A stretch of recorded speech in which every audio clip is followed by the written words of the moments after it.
உயிரோடை தமிழோடு இணைந்திருக்கிறீர்கள். IELTS தமிழ் உயிரோடை தமிழில் உலக நார்வல் நிகழ்ச்சியில் இணைந்திருக்கிறீர்கள். பிரித்தானியாவிலிருந்து போரியல் ஆய்வாளர் அரசவக் இணைந்திருக்கிறார். வணக்கம் அரசவக்களே. வணக்கம் தனாஜானி. அனைத்து உயிரோடு தமிழ் உறவுகளுக்கு அன்பு கலந்த வணக்கம். தொடர்ந்து இஸ்ரேல், அமெரிக்கா, ஈரானுக்கு இடையிலான போர் தொடர்பான நிலைமைகளை பார்ப்போம். 26வது நாள் இந்த போர் தொடர்ந்து இருக்கின்றது. இரு தரப்பினரும் தாக்குதலை துரிதப்படுத்தி இருப்பது போல் தெரிகின்றது. கள நிலை எவ்வாறு இருக்கின்றது முதலில் கூறுவீர்களா? டொனால்ட் ட்ரம்ப் 5 நாள் போர் நிறுத்தம் என்று அறிவிக்கவில்லை. 5 நாட்களுக்கு அந்த எரிபொருட்கள் மற்றது அத்தியாவசிய சேவைகள் மீதான தாக்குதலை ஒத்திவைப்பதாக கூறினாலும் இருதரப்பிலும் தாக்குதல்கள் உக்கிரமாக இடம்பெற்றுக் கொண்டுதான் இருக்கின்றன. ஈரானில் நேற்றும் புஷத் பகுதி தாக்கப்பட்டதாக ஈரான் அறிவித்திருக்கின்றது. அங்கிருக்கின்ற அணு உலைக்கு பக்கத்தில் மீண்டும் குண்டு வீசப்பட்டதாகவும், ஆனால் அணு உலை சேதமடையவில்லை என்றும் கூறியிருக்கிறார்கள். இது மிகப்பெரிய ஒரு அனர்த்தத்தை அங்கு ஏற்படுத்தலாம் என்று திரும்ப திரும்ப அவர்கள் கூறிக்கொண்டிருக்கிறார்கள். அதே நேரம் மக்களின் குடியிருப்பு பகுதிகள், சந்தைகள் தாக்கப்பட்டதாகவும் அந்த புகைப்படங்களை காணக்கூடியதாக இருந்தது. அதே சமயம் ஈரான் கிட்ட 88வது அலையை ஏவுகணைகளை ஏவி இருக்கின்றது. பல இடங்களில் இப்ப நாங்கள் கதைப்பதற்கு 1 மணி நேரத்துக்கு முன்னரும் டெல் அவிவ் பகுதியில் மிகப்பெரிய ஒரு வெடி சத்தம் கேட்டதாக கூறப்படுகின்றது. பஹ்ரைனா இருக்கலாம், குவைத் மற்றது ஜோர்டான், இஸ்ரேல் ஆகிய நாடுகளில் இருக்கின்ற பஹ்ரைன், குவைத், ஜோர்டானில் இருக்கின்ற அமெரிக்க தளங்கள் தாக்கப்பட்டிருக்கின்றன. இஸ்ரேலில் பல இடங்கள் தாக்கப்பட்டிருக்கின்றன. மத்திய பகுதியாக இருக்கலாம், தென் பகுதியாக இருக்கலாம், தாக்கப்பட்டிருக்கின்றன. அதே சமயம் ஈராக்கில் உள்ள ஏபில் பகுதியில் விடுதிகளில் தங்கியிருந்த அமெரிக்க அதிகாரிகள் தங்கியிருந்த ஹொட்டேல் ஆளில்லாத தாக்குதல் விமானத்தால் தாக்கப்பட்டிருக்கின்றது. லெபனானை பொறுத்தவரையில் லெபனானில் 36வது டிவிஷன், அமெரிக்கா இஸ்ரேல் ராணுவத்தின் 36வது டிவிஷன் படை நடவடிக்கையில் இறங்கி இருப்பதாகவும், அதற்கு பதிலடியாக ஹிஸ்புல்லாக்கள் பதுங்கி தாக்குதல்களை மேற்கொண்டு வருவதாகவும், கிட்டத்தட்ட 3 தடவைகள் ராணுவ உலங்கு வானூர்தி தரையிறங்கி காயமடைந்தவர்களை ஏற்றி சென்றதாகவும் அங்கிருந்து கிடைக்கின்ற தகவல்கள் தெரிவிக்கின்றன. அதே சமயம் இஸ்ரேல் தொடர்ச்சியாக குண்டுகளை வீசிக்கொண்டிருக்கின்றது பெய்ரூட் மீது. இதுவரையில் இன்று நடைபெற்ற தாக்குதலிலும் 12 பேர் அங்கு உயிரிழந்ததாக கூறப்படுகின்றது. பிரான்ஸ் இந்த இஸ்ரேலின் இந்த நடவடிக்கையை நிறுத்துமாறு, அதாவது லெபனான் மீதான நடவடிக்கையை நிறுத்துமாறு பிரான்ஸ் மீண்டும் மீண்டும் தெரிவித்துக் கொண்டிருந்தாலும் இஸ்ரேல் இந்த யாருடைய சொல்லையும் கேட்பதாக இல்லை. இஸ்ரேல் தான், அதாவது இந்த லிட்டினா ஆற்றுக்கு பக்கத்தில், ஆற்றுக்கு மறுபக்கத்தில், லட்டானி ஆற்றுக்கு மறுபக்கத்தில் தாங்கள் லெபனானை கைப்பற்ற வைத்திருக்க வேண்டும் என்ற ஒரு முனைப்பிலும் அவர்கள் செயற்படுவது போல் தெரிகின்றது. அதாவது ஈரானில் அவர்கள் ஒரு வெற்றியை பெறவில்லை என்றதும், அந்த தங்கள் அரசியல் நலனுக்காக தாங்கள் ஏதாவது ஒன்றை பெற்றுவிட்டதாக காட்டுவதற்காக இப்போது லெபனானை துண்டாடும் முயற்சியாக இது நடைபெறுவது போல் தான் இருக்கின்றது. ஆனால் அதே சமயம் ஈரான் ஏவுகணைகள் இந்த லெபனானில் இஸ்ரேல் ஆக்கிரமிக்கின்ற பகுதியை நோக்கி இப்போது திரும்பி இருக்கின்றன. ஆனால் ஹிஸ்புல்லாக்களும் கிட்டத்தட்ட நேற்று மட்டும் 50 ராக்கெட்டுகளை ஏவியதாக, இஸ்ரேல் மீது ஏவியதாக கூறப்படுகின்றது. சில சந்தர்ப்பங்களில் கூறுகிறார்கள் 2 தரப்பும், அதாவது இஸ்ரேலும் ஹிஸ்புல்லாக்களும் ஒரே தடவையில் ராக்கெட்டுகளையும் ஏவுகணைகளையும் ஏவுவதாகவும், அதனால் இஸ்ரேலினால் சமாளிக்க முடியாத நிலையில் இருப்பதாகவும் கூறப்படுகிறது. அதாவது இவற்றை தடுப்பது என்பது இஸ்ரேலினால் முடியாத ஒரு காரியமாக இருப்பதாகவும். ஒட்டுமொத்தமாக பார்த்தால் இஸ்ரேல் அமெரிக்காவின் வான் தாக்குதல்கள், அவர்கள் அதாவது இந்த பிரஸ் டிவி ஒன்றை தெரிவித்திருந்தது, இந்த F-35 ரக விமானம் சுடப்பட்ட பிற்பாடு, அதுக்கு பிறகு F-16 விமானம் சுடப்பட்டது, 3 விமானம் சுடப்பட்டது. அதை அமெரிக்கா ஏற்றுக்கொள்ளவில்லை. இஸ்ரேல் தனது விமானம் சுடப்பட்டதாக கூறியது, ஆனால் தப்பிவிட்டது, விமானியின் சாதுரியம் என்றெல்லாம் சொல்லியிருந்தார்கள். அதற்கு பிறகு ஒப்பிட்ட அளவில் ஈரான் மீதான தாக்குதல்கள் கொஞ்சம் குறைந்திருப்பது போலதான் தெரிகிறது. அங்கிருந்து கிடைக்கின்ற தகவல்களை பார்க்கும் போதும் குறைந்திருப்பது போலதான் தெரிகின்றது. ஆனால் இந்த ஹார்மோஸ் நீரிணையை பொறுத்தவரையில் அதில் எந்த விதமான முன்னேற்றமும் ஏற்படவில்லை. முடக்கப்பட்ட கிட்டத்தட்ட 25 நாட்களாக அது முடக்கப்பட்ட நிலையில் தான் இருக்கின்றது. ஈரான் அதை ஒபிஷியலாக க்ளோஸ் பண்ணவில்லை. உத்தியோகபூர்வமாக கப்பல்கள் அதனால் வருவதற்கு அவர்களுக்கு அஞ்சுகிறார்கள். இனி பணமும் கொடுக்க வேண்டும் தானே. அப்ப எல்லாம் ஒரு சரியான ஒழுங்குக்கு வந்த பின்புதான் அவர்கள் அந்த பயணங்களை மேற்கொள்வார் போல் தெரிகிறது.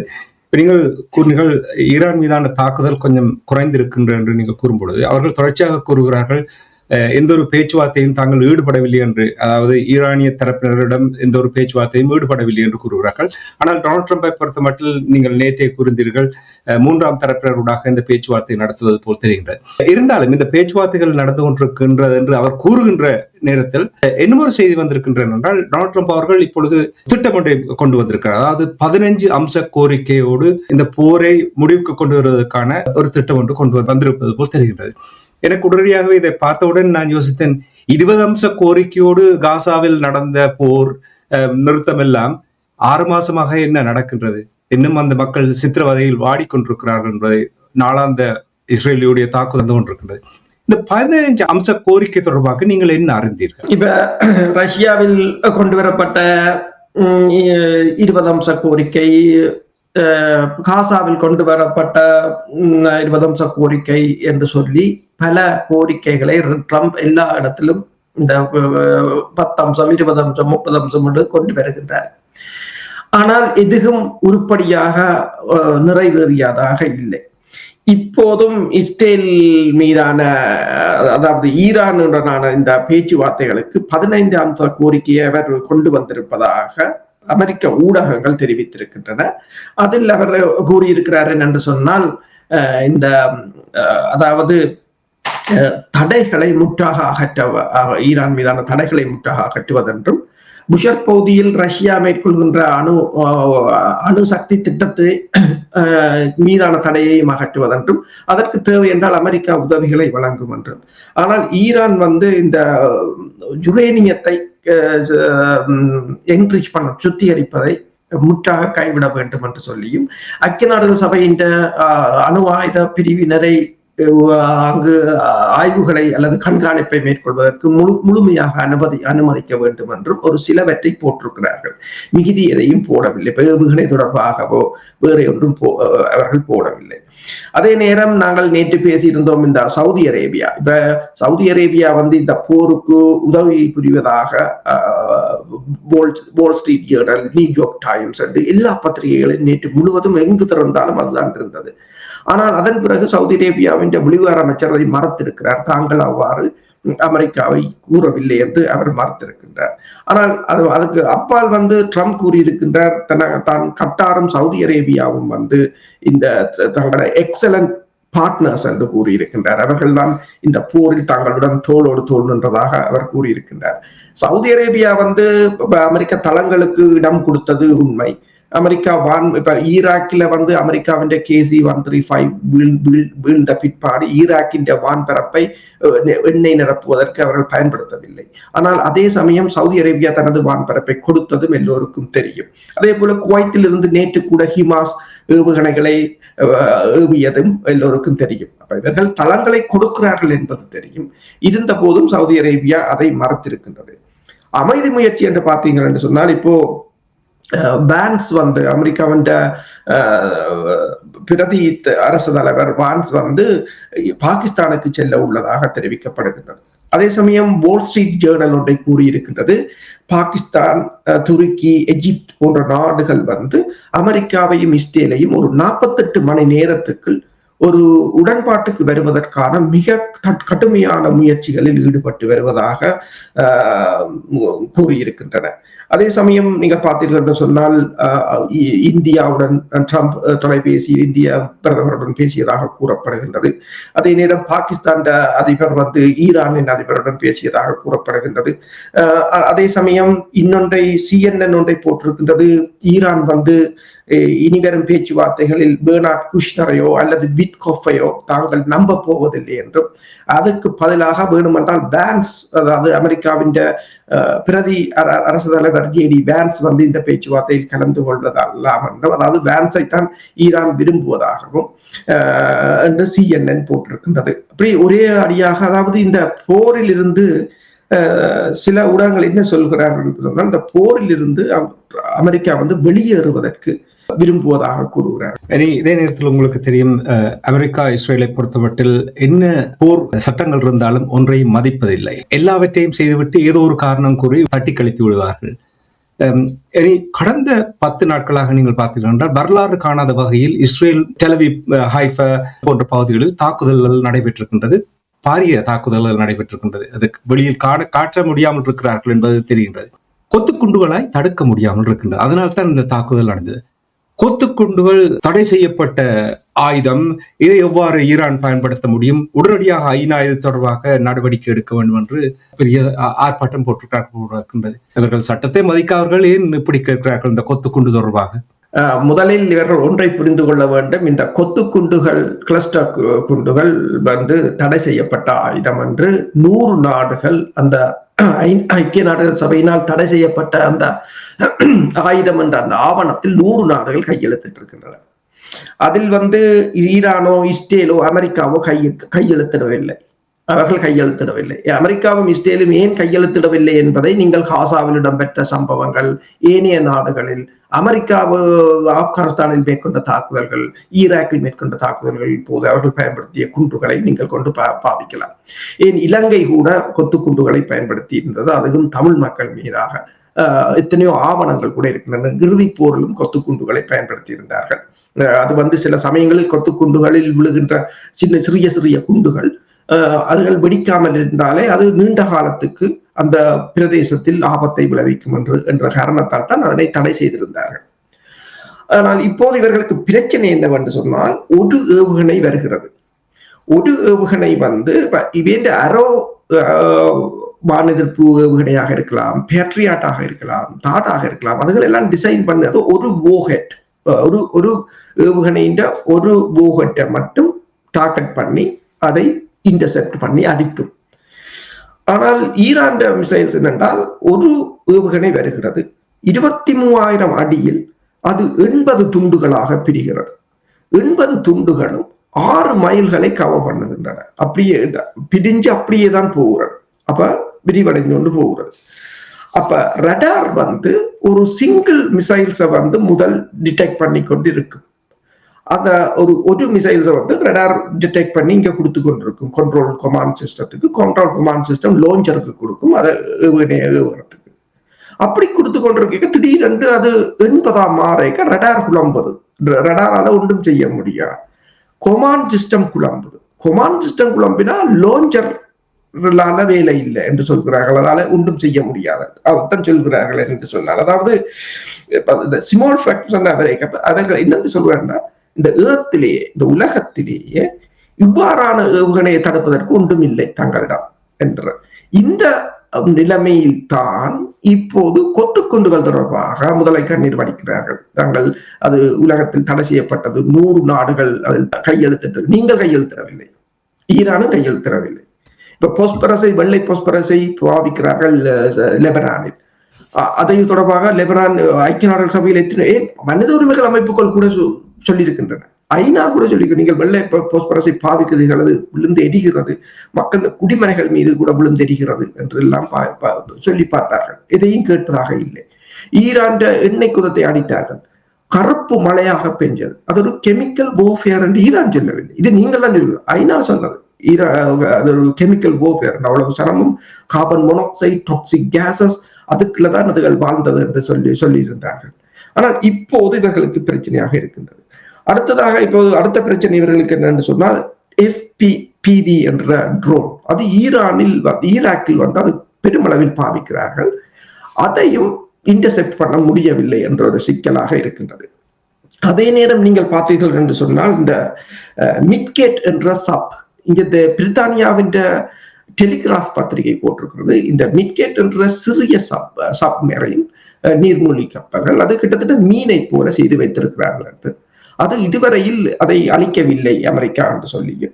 அதுதான் மிகப்பெரிய சேலஞ்சாக, அதாவது சவாலாக இருக்க போறது இந்த கடல் சண்டையில். அமெரிக்காவுடைய மரைன்ஸ் தரை இறங்கினாலோ அல்லது ஹார்முஸ் நீரிணையை கைப்பற்ற முற்பட்டாலோ இவர்களுக்கு மிக சிம்ம சொற்பமான விளங்க போவது அந்த சப்மரைன் என்று கூறியிருக்கிறார்கள். அதே சமயம் வால் ஸ்ட்ரீட் ஜேர்னல் ஒன்றை கூறியிருக்கின்றது. அதாவது ஈரான் இந்த மெகம் 3 அண்ட் மெகம் 7 என்ற 2 கண்ணி வெடிகளையும், ஒன்று 300 கிலோ எடை கொண்ட போகெட்டை கொண்டது, இரண்டாவது 150 கிலோ வோகெட்டை கொண்ட வெடிமருந்தை கொண்டது. இவை இரண்டையும் இதை ரெண்டும் கிட்டத்தட்ட 1 வருடங்கள் கடலுக்குள் இருக்கும், பாதிப்படையாது. அந்த இரண்டையும் ஈரான் கிட்டத்தட்ட 24க்கு மேலிருந்து 50 வரையிலான கண்ணிவெடிகளை ஏற்கனவே புதைத்து விட்டதாக அவர்கள் கடல்களில் புதைத்து விட்டதாக கூறுகிறார்கள். ஈரானிடம் இவ்வாறு மெகம் 3, மெகம் 1, மெகம் 2, மெகம் 7 மற்றது செல் ப்ரொப்பல் மைன்ஸ் என்று சொல்லி பல ரகப்பட்டது இருக்கின்றன. ஆனால் அவற்றில் 2ஐ அவர்கள் இப்போது புதைத்திருப்பதாகவும் கூறியிருக்கிறார்கள். இப்போது இவர்களுக்கு சவாலாக இருப்பது என்னென்று சொன்னால், இந்த ஈரான் ஏவுகணைகள், கண்ணிவெடிகள், சிறிய, அதாவது ஏசிமெட்ரிக் வார்ஃபேர் என்று சமச்சீரற்ற சண்டையில் ஈரான் பயன்படுத்துகின்ற ஆயுதங்கள் இவர்களுக்கு மிகப்பெரிய சவாலாக இருக்கிறது. தடுத்து நிறுத்துகின்ற அந்த ஆன்டி மிசைல் அதுவும் தீர்ந்து கொண்டு போகின்றது. அது மட்டும் இல்லாமல் செயற்கை நுண்ணறிவு கொஞ்சம் கஷ்டப்படுவது போல் தெரிகின்றது. என்றால் செயற்கை நுண்ணறிவு தரவுகளை வைத்துத்தானே அது இயங்கும். இப்ப நீங்கள் கூறுகின்ற இந்த புதிய கண்டுபிடிப்புகள் புதிதாக பயன்படுத்தாது என்றால் அவர்களிடம் அது தொடர்பாக தரவுகள் இல்லாதபடியால், என்றால் இந்த செயற்கை நுண்ணறிவு முடிவெடுக்கும் இதை என்ன விதமான ஆயுதத்தை பயன்படுத்தி தடுத்து நிறுத்த வேண்டும், உண்மையாக இருக்கிறதா பொய்யா, அதை கூட அது அவதானிக்கக்கூடிய தன்மைகள் இருக்கு. இதனால் பெரிய ஒரு குழப்பத்தை ஏற்படுத்தி இருக்கின்றது என்றதையும் நீங்கள் கூறும் பொழுது ஞாபகத்துக்கு வந்தது. இவ்வளவு நடந்து கொண்டிருக்கிற நேரத்தில் பொருளாதார நெருக்கடி இஸ்ரேலுக்கு மிக மோசமாக இருந்திருக்கின்றது போல் தெரிகின்றது. இனி ஜப்பான் கூட இது தொடர்பாக தங்களுடைய அதிருப்தியை வெளிப்படுத்தி இருப்பது கூறப்படுகிறது. சுருக்கமா இந்த பொருளாதார நிலைமை எவ்வாறு இருக்கின்றதை கூறுவீர்கள்? பொருளாதாரத்தில் இதில் 3 விதமாக பார்க்கலாம். ஒன்று, உலக பொருளாதாரம் நாங்கள் பல தடவைகள் பார்த்து விட்டோம் எவ்வளவு மிக மோசமாக இருக்கிறது என்று சொல்லி. ஜப்பான் இப்போது தனது ரிசர்வ் எரிபொருளை வெளியில் எடுத்திருக்கின்றது. அதை வியாழக்கிழமையிலிருந்து அதை மக்களுக்கு விநியோகிப்பதற்கு திட்டங்களை மேற்கொள்வதாக கூறப்படுகின்றது. அதே நேரம் UAE பிகஸ்ட் லாஸர் என்று கூறுகிறார்கள். இந்த சண்டையில் அதிக இழப்பை சந்தித்தது UAE. அது 75% தேசிய வருமானம் ஒயில் அல்லாத வியாபாரங்களில் தான் இருக்கின்றது. ரியல் எஸ்டேட்டாக இருக்கலாம், ஏவியேஷனாக, டூரிசமாக இருக்கலாம், முதலீடுகள், சந்தை வாய்ப்புகள், பணப்பரிமாற்றம் என்று அவை அத்தனையும் முடங்கிவிட்டன. ரியல் எஸ்டேட் 60% வீழ்ந்து விட்டது என்று சொல்கிறார்கள். ஸ்டாக் மார்க்கெட் 20% வீழ்ந்து விட்டது என்று சொல்கிறார்கள். டிரான்ஸ்போர்ட் 57% வீழ்ந்து விட்டது. அதாவது ஒரு நாளைக்கு 600 பில்லியனை அது இழந்து கொண்டிருக்கின்றது ஒவ்வொரு நாளும் என்று கூறுகிறார்கள். இப்போ ஒவ்வொரு நாளும் 600 பில்லியன் என்று சொன்னால் நீங்கள் பார்க்கலாம், இலங்கையின் பொருளாதாரமே ஒரு வருடம் ஜிடிபியே 100 பில்லியனுக்கு குறையத்தான். ஆனால் இது ஒரு நாளைக்கு 600 பில்லியன் இழந்து கொண்டிருக்கிறது என்று கூறுகிறார்கள். மன்னிக்கவும், 600 மில்லியன் இழந்து கொண்டிருக்கிறது என்று கூறுகிறார்கள். பில்லியன் இல்ல, மில்லியன். அப்ப இதுல நீங்கள் பார்த்தீங்கன்னு சொன்னால், அதே சமயம் இஸ்ரேல் இதுவரையில் இந்த காசாவில் இடம்பெற்ற போரில் இஸ்ரேல் 57 பில்லியனை இந்த 2 வருடங்களிலும் 57 பில்லியனை இழந்திருக்கிறது என்று சொல்கிறார்கள். ஆனால் கடந்த வருடம் இடம்பெற்ற 12 நாள் போரில் 0.3% அவர்களுடைய ஜிடிபியில இழந்திருப்பதாக கூறுகிறார்கள். ஆனால் மறுபலமாக ஈரான் பொருளாதாரம் அதிகரித்திருப்பதாக, அவர்கள் சேதத்தை சந்தித்தாலும் பொருளாதாரம் அதிகரித்திருப்பதாக கூறுகிறார்கள். அதாவது இந்த சண்டைக்கு முதல் 1.1 மில்லியன் பரல்களை ஒரு நாளைக்கு உற்பத்தி செய்து கொண்டிருந்தார்கள். அப்போது அவர்கள் விற்ற விலை $65. ஆனால் டிஸ்கவுண்டா $18 டிஸ்கவுண்டாக கொடுத்தார்கள். இப்போது 1.5 மில்லியன் பரல்களை, அதாவது அதிகமாக 0.3 மில்லியன் பரல்களை அதிகமாக உற்பத்தி செய்கிறார்கள். விற்கின்ற விலை $110. டிஸ்கவுண்ட் $4 அல்லது $2 டிஸ்கவுண்ட்ல தான் கொடுக்கிறார்கள் என்று சொல்கிறார்கள். அதே சமயம் இப்ப ஹார்மோஸ் நீரிணைக்கலால போகிற கப்பல்களுக்கு $2 மில்லியன் அறவிடுகிறார்கள். அதாவது ஒரு பேரலுக்கு $1 என்ற விகிதத்தில் $2 மில்லியன் பல 3 கப்பல்கள் அந்த டாலர்களை கட்டி சென்றதாக கூறுகிறார்கள்.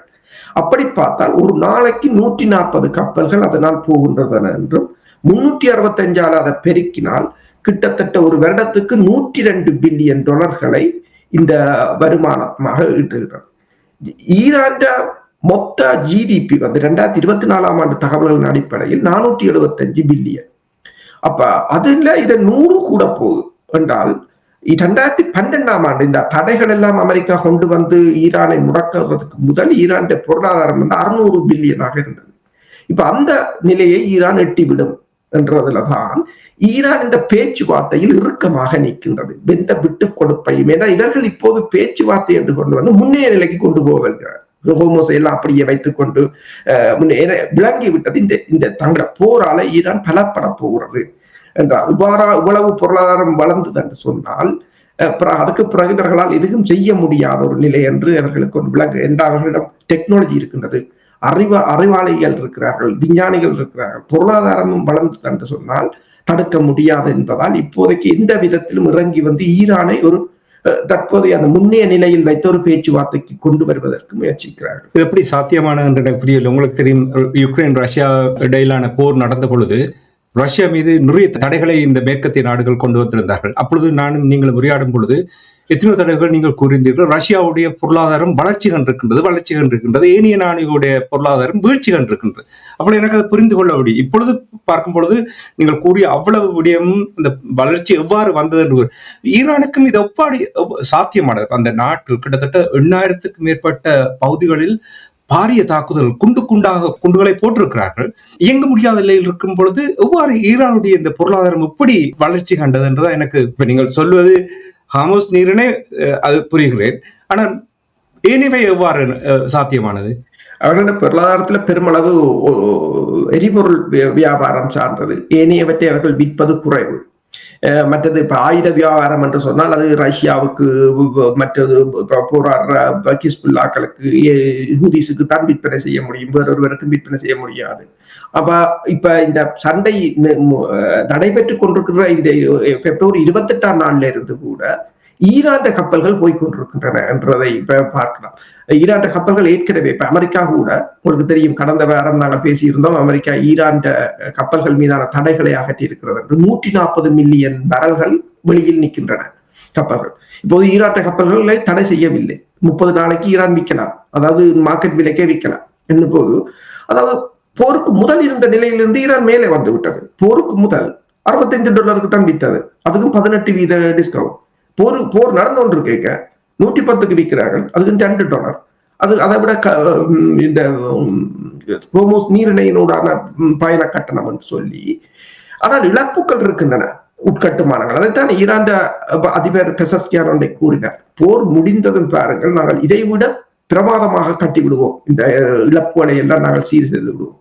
ஆக அவர்களால் இழப்பை ஈடு செய்ய முடியாத இழப்புகள் உயிரிழப்புகள் மட்டும்தான். உயிரிழப்புகளும் அவர்கள் அந்த தலைவர்களை இழந்தது தானே தவிர மற்றும்படி அவர்களை பொறுத்தவரையில் பொருளாதாரத்தில் ரஷ்யா மீது உங்களுக்கு தெரியும் 5000க்கு மேற்பட்ட தடைகள்.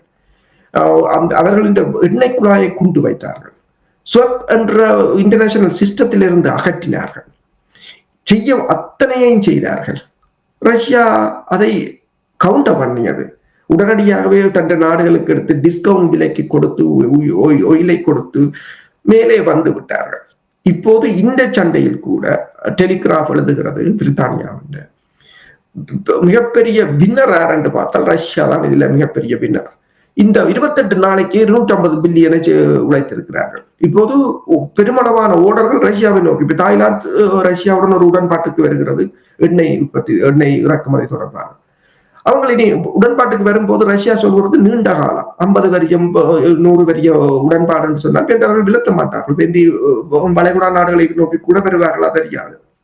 அப்படியான ஒரு நிலை. இப்ப சந்தைகளை அவர்கள் கைப்பற்றி கொண்டிருக்கிறார்கள். இது தொடர்பாக நாங்கள் இன்னொரு சந்தர்ப்பத்தை கொஞ்சம் விரிவாக ஆராய வேண்டும் என்றால் என்னிடம் நிறைய கேள்விகள் இருக்கின்றது.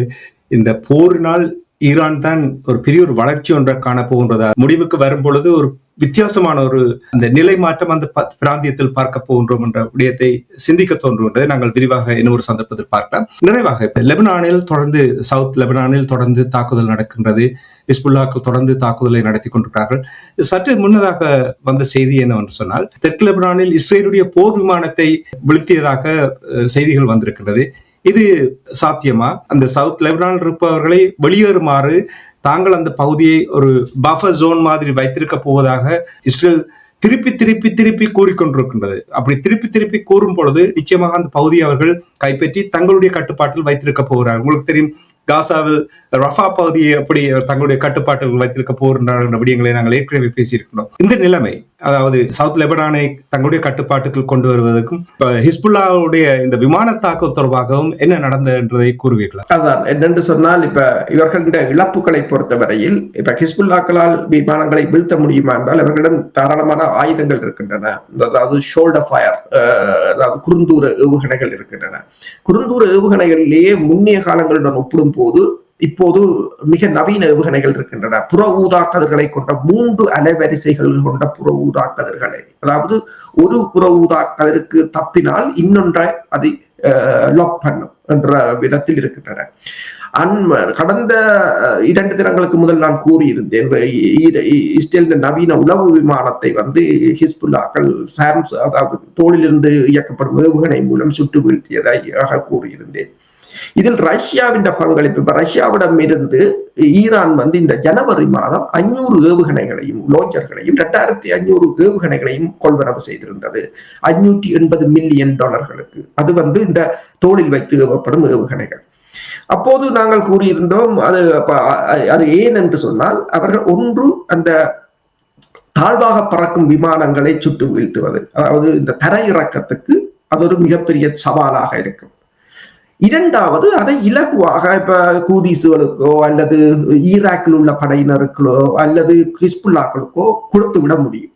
ஈராக்கில் உங்களுக்கு தெரியும், KC-135 டேங்கர் சுட்டு வீழ்த்தப்பட்டிருந்தது. அதுவும் ஏவுகணை மூலம் சுட்டு வீழ்த்தப்பட்டதாகத்தான் கூறப்படுகிறது. கிட்டத்தட்ட இந்த ஏவுகணைகள், இந்த குறுந்தூர ஏவுகணை என்று சொன்னாலும் அது கிட்டத்தட்ட 6 கிலோமீட்டர் அல்லது 8 கிலோமீட்டர் உயரத்துக்கு தாக்கக்கூடியது. கிட்டத்தட்ட 8,000-10,000 அடிக்கு அது 8,000 அடிக்கு அது மன்னிக்கவும் 8,000 மீட்டருக்கு தாக்கக்கூடியது என்று சொன்னால் கிட்டத்தட்ட 20,000 அடி 24,000 அடிக்கு கீழே பறக்க முடியாது விமானங்கள். அப்ப சுட்டு வீழ்த்துவதற்கு சாத்தியம் இருக்கின்றது. ஆனால் அதை இனி இவர்கள் ஒத்துக்கொள்கிறார்களா என்றது பிரச்சனை. என்னென்று சொன்னால், இப்ப டெலிகிராப் ஒரு தகவலை வெளியிட்டிருக்கின்றது, சீனாவின் நீர்மூழ்கி கப்பல்கள் இந்து சமுத்திர பிராந்தியத்தை அங்குலமாக மேப் பண்ணுகின்றன என்று. அதாவது கீழே இருந்து அதன் வெப்பநிலை சகலதையும் மேப் பண்ணுகிறார்கள்.